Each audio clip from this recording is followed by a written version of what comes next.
সরকারি চাকরি করে, অফিসার কয় দাড়ি রাখা যাবে না, আমার সামনে এসে কয় হুজুর দোয়া করেন।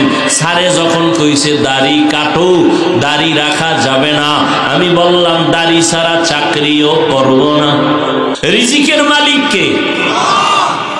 কতটুকু আল্লাহ যে রিজিক দিবেন, কতটুকু দিবেন? অর্ধেক না পুরা?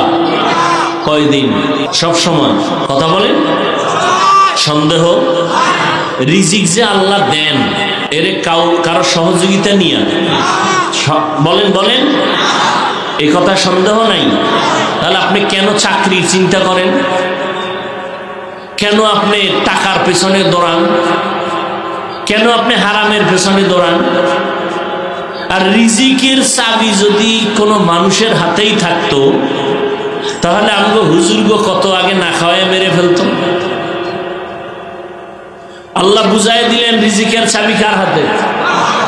ওয়াতারযুকু মান তাশাউ বিগাইরি হিসাব।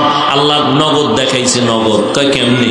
কয় করোনার ভিতরে দেখো নাই, স্কুল বন্ধ, কলেজ বন্ধ, ফ্যাক্টরি বন্ধ, ট্রেন বন্ধ, বাস বন্ধ, চাকরি বন্ধ, ব্যবসার ব্যবসা বন্ধ, সব বন্ধ হয়েছিল।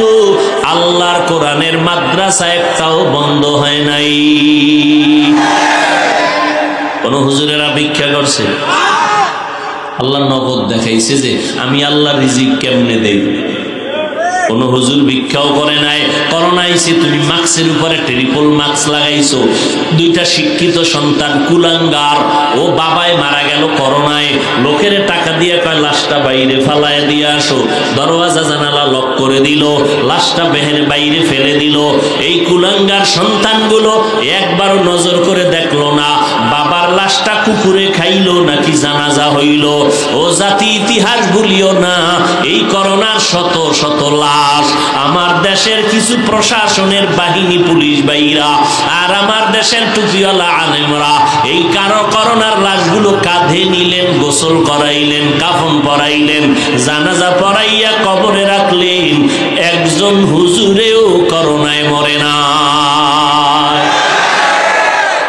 হায়াতের মালিক বিএমপি, মানে আওয়ামী লীগ আইলে মরছি, বিএমপি আইলে বাইসে গেছি।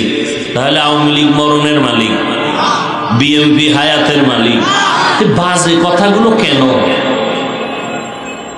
ও আল্লাহর বান্দারা, রিজিকের মালিক আমার আল্লাহ, হায়াতের মালিক আমার আল্লাহ।